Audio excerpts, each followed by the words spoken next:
Well, hey everybody, thank you for checking in once again and welcome to another one. And today we're talking about some of the nicest and some of the cheapest vintage lenses from Konica. So these vintage lenses from Konica are among the nicest that you can buy, in my opinion. They're well known for their beautiful colour representation. They give fantastic colours and they do it like no other lens manufacturer could. If you want a lens that makes really nice colour, get one of these Konicas, because most of them, not absolutely everyone, but most of them do things with colour that very few other lenses can, and I'm going to show you some of the nicest today. We have to be a little cautious and a little informed because there were two lines of Konica lenses. One was called the Hexar, Hexar, and they were a consumer line of lenses. The other line was the Hexanon lenses, and they were sort of higher tier consumer or pro lenses if you wanted to do some professional work.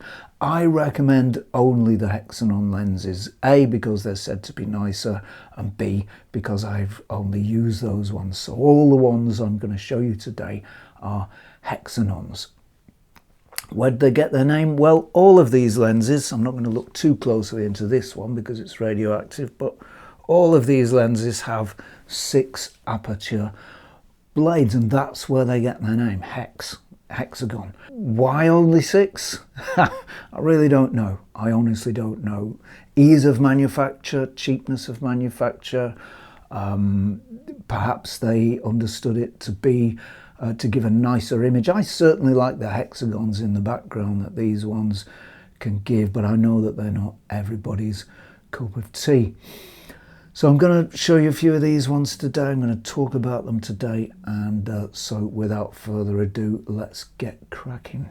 All right, let's begin with this one. This is a lovely one.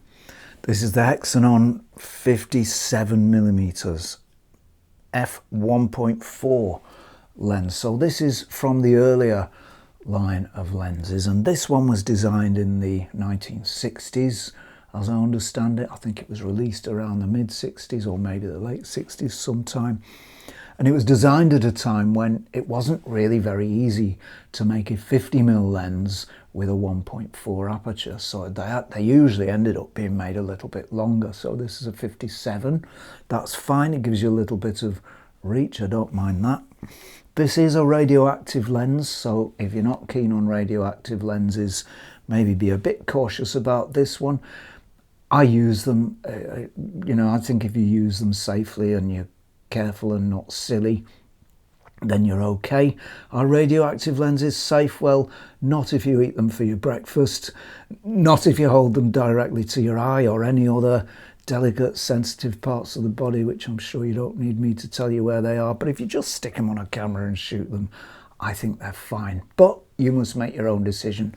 This one's radioactive. Because of that, it gives the most stunning colours, really big, massive, vibrant, bold, really saturated colours, but they're colours that you just don't see from a non-radioactive lens.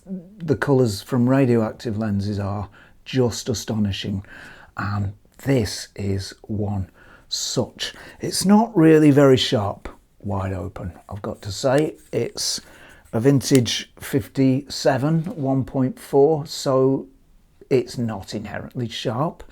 It's sharp enough to shoot all day wide open if you want a nice soft looking image. It's not as sharp as later lenses wide open, and there we are. You just have to accept that. But if you stop it down to f2.8, I stopped it down to f2.8 and shot it like that a lot of the time, and it's just gorgeous. It's just incredible. It's really, really sharp. Colours are just as nice. You get those radiant glowing colours coming through. Background blur is still very considerable. You make loads of background blur even at f2.8 because this is a slightly longer lens. And you get hexagons in the background blur from specular highlights, which I really like. It's got loads of vintage character. That's one thing this lens does have. If you want a lens that it has personality, style, and could only be a vintage lens, well, this is one such. It's got bags and bags of vintage character. It's got nice blur. It's not particularly smooth. It can be smooth, but it can turn a bit harsh and rough. But that's all part of its character. This is an amazing optic. Loads of colour, sharp when you stop it down even a little bit, and lovely, lovely blur with a fantastic vintage character. That's the 57 1.4. Now then, later on, a little later on, the early 70s to mid 70s, there was another line of Hexanon lenses released, and they were in a more modern style. I've got an example here. This is a 40mm, not a 50, but that illustrates the style, the updated style from the mid 70s. So the next one I want to talk about is one that I don't have anymore. I bought it and sold it on, but it's a beautiful optic. It's the 50mm 1.4 from that later line of Hexanon lenses in the mid 70s. Well, now that one is sharper than the 57 wide open. I was looking at the images last night and comparing them, and I thought, yeah, there's no doubt about it. There's been quite an increase in sharpness wide open here between the older 57mm lens and the newer 50mm lens, so it really is sharper. It gives fantastic colour, even though it's not a radioactive lens. At least I don't think it is. Rumour says one or two very early ones might be. I don't know, but as far as I'm aware, this is not a radioactive lens, but again, check it for yourself. But even so, it has very, very, very nice colour. I don't know what those people at Konica did back in the day, but they've put the magic into it. They've put the Konica magic into it without thorium, without any radioactive elements. It's a gorgeous, gorgeous lens. It has more modern rendering, but still it has loads and loads of vintage character. It's decidedly a vintage lens, but it's a bit sharpened up, a bit tightened up from this old 57, which is definitely an older lens, and it does perform like it. But the 51.4 does shoot a little more modern, but it does preserve vintage character. It too makes lovely blur, and there's plenty of it available. It's a little better behaved than the blur from the 57 1.4, so it doesn't become harsh quite as often. It doesn't look rough quite as often. It doesn't have the unpredictable quality that blur from the 57 has. And if you want a lens with, just a little bit more modern rendering than the 57, go for the 51.4 Hexanon. It's a beautiful, beautiful lens. Both these lenses are available for a similar price, around about 70 to 90 pounds, comparable to other 51.4's vintage lenses, but I think just a little cheaper generally on the whole. So really nice lenses, both of them around 70 to 90 pounds. Now, if I was asked to choose the nicest vintage lens I've ever shot, I don't know if I could do it. That would be a difficult thing. But on the short list, probably in the top 10, probably in the top 5, or even the top 3 would be this one, this little Konica 40mm f1.8. It might be the nicest vintage lens I've shot. It's certainly the nicest Konica lens I've shot. This one is gorgeous. It doesn't look very special. It really doesn't. It's, I don't know, it just looks like any lens from the late 70s. It looks like, even almost a third-party lens from the late 70s. It really doesn't look special. And when you use it, it doesn't actually feel special either. It does feel I know, it doesn't feel like a top tier lens. It feels competent, it feels well put together, it feels like it won't fall apart. But it doesn't have the quality of, let's say, this earlier 57mm lens. It just doesn't look special, it just doesn't feel special. But the images that come out of it, whoa. To call them special is something of an understatement. They're extraordinary, they're exquisite, they're stunning. This is one of the finest little optics I've ever shot. It gives astonishing colour. Colour is just amazing from this lens, like or most anyway of the Konica lenses. Colour from this one is just astonishing. I don't know how it does it. Colours are saturated and radiant, and they just have a glow that colours from other lenses don't. It's just a really special lens. Blur is nice. It's actually quite a bit smoother than the blur that you might usually get from a lot of vintage lenses. This lens does make nice blur. You have to go a little closer to get maximum blur because it's a 40mm lens, and the amount of background blur a lens can make, you may know this, but the amount of background blur a lens can make is in part determined by focal length. The shorter the focal length, the less blur the lens will inherently make. But this one is fairly fast, it's f1.8, so that kind of compensates a little bit. So you can get reasonably far away from your subject before you start to lose the blur, probably about, I don't know, 3 feet to 6 feet, and you'll retain some blur if you shoot fully open. It's nice and sharp, fully open. I shot this fully open all the time, and I do whenever I use it. I never feel the need to stop it down because it's, you know, entirely sharp enough wide open. So it's nice and sharp, it's got lovely colour, and it's got nice blur, and it's got magic. Somebody, when they made this lens, included on the list of ingredients, there was no thorium in lenses by this point, no radioactivity in this lens, so that wasn't on the list of ingredients. But on the list of ingredients was, I don't know, the X factor. Some species of magic has gone into this lens because it's a stunner, and it's pretty cheap.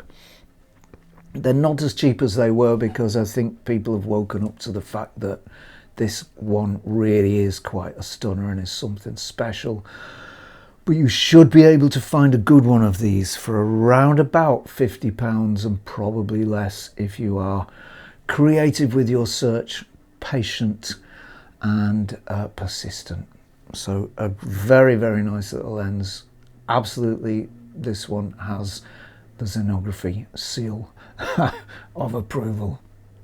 All right, I'm going to ask a question. Do you really want / need a 50mm f1.4 lens? If not, this might be the pick of the Konica 50mm lenses.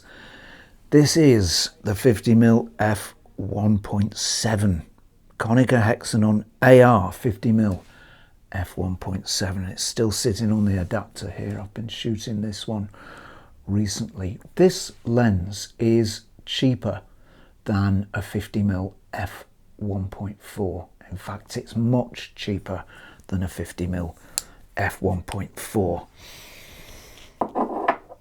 It's almost as fast as a 50mm f1.4. What's the difference between f1.7 and f1.4? It's certainly not one stop. I think from f1.4 to f2 is one stop, so this is about half a stop slower. An f1.4 lens is only half a stop faster than this little lens, and okay, it's slightly slower, so it will make slightly less background blur, but who's measuring?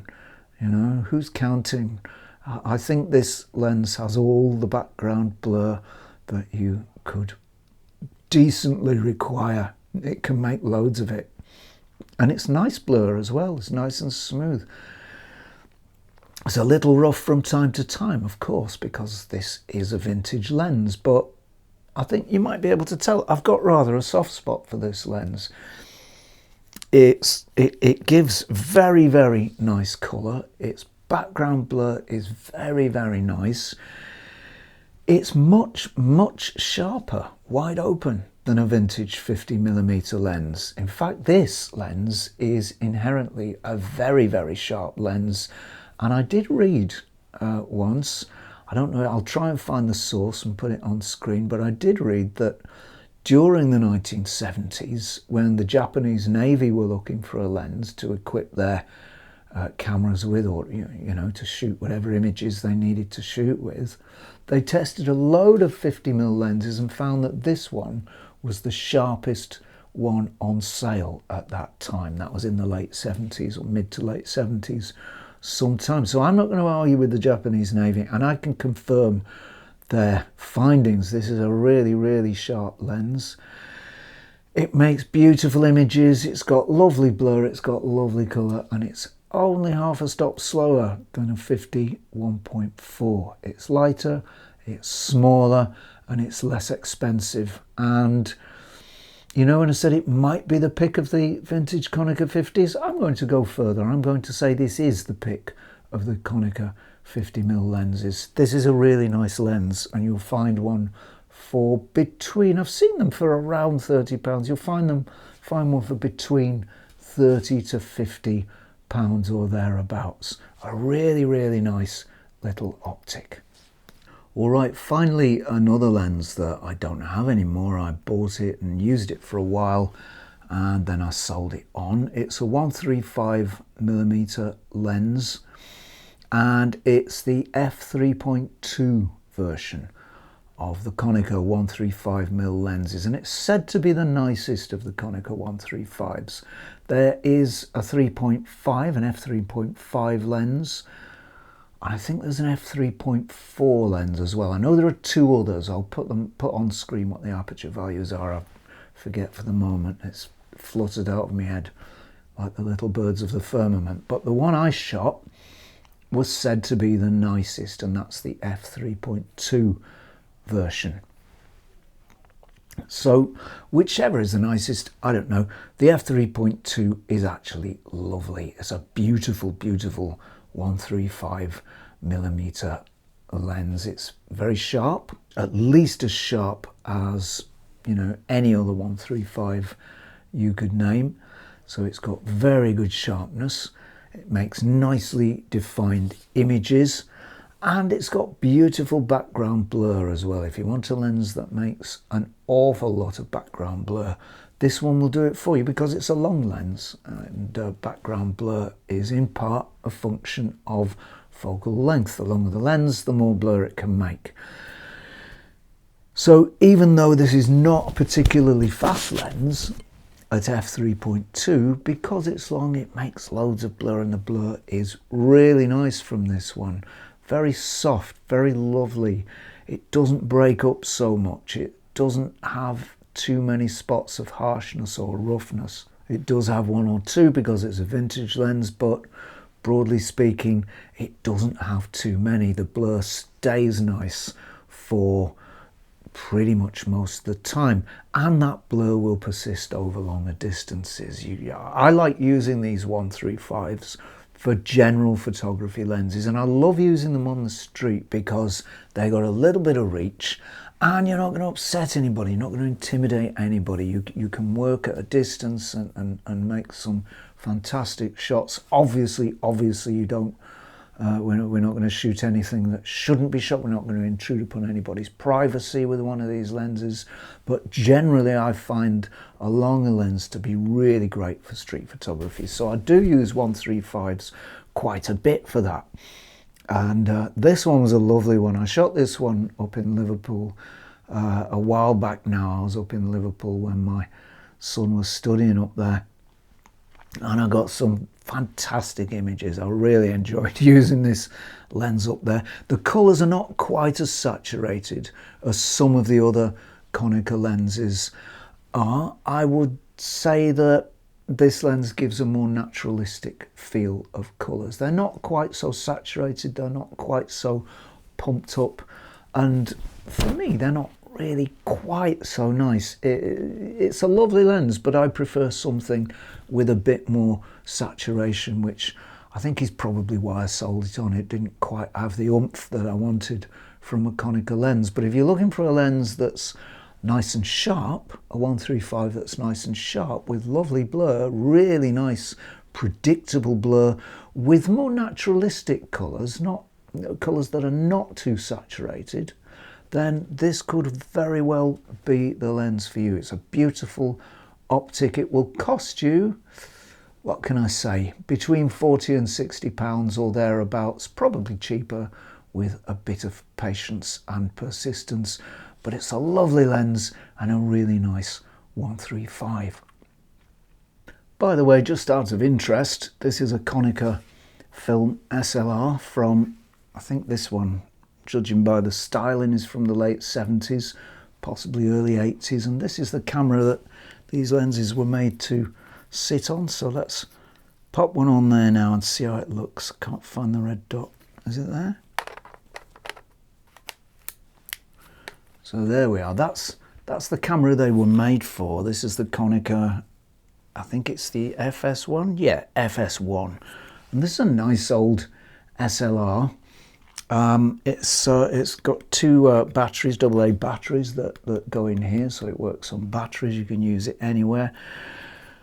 They do have a problem though, these cameras, in that they're not terribly reliable and they can go wrong. This one isn't working terribly well, actually. It doesn't work on any of the auto settings. It only works on manual. So I think probably the best way to shoot these lenses is on a digital mirrorless camera these days, because these cameras are getting to the point where that, you know, they're not working terribly well anymore, and they weren't particularly reliable even when they were new and, you know, just say 5 years old or so. They did develop faults, so now they do have some faults. But I thought you might like to see an original old camera. This is what they mount on, and if you want to shoot Konica lenses on film, this camera is a nice one, but make sure you get a good one. Make sure it's in full working order before you buy. So there we are, 5 fantastic Konica Hexanon lenses. Those are the nicest ones I know of. If you want a really nice vintage lens, any one of these will fit the bill. So there we are, that's about it from me for today. Many thanks for watching, and if you've watched this far, a particular thanks to you. Many thanks to subscribers for your support. I really do appreciate everybody who has subscribed.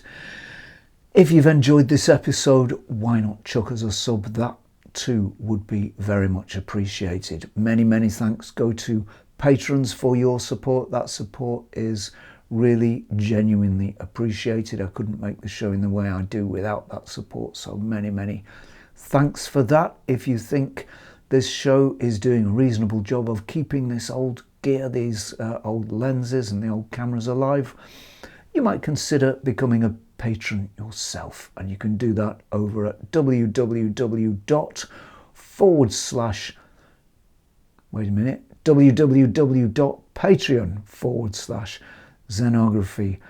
I remembered, and you can do that for $1 per month. As for me, that's it for now, so many thanks for watching, and if you're not doing anything too irksome, irritating or bothersome next week at around this time, please do check in and join me for a spot more Zenography. Cheerio all.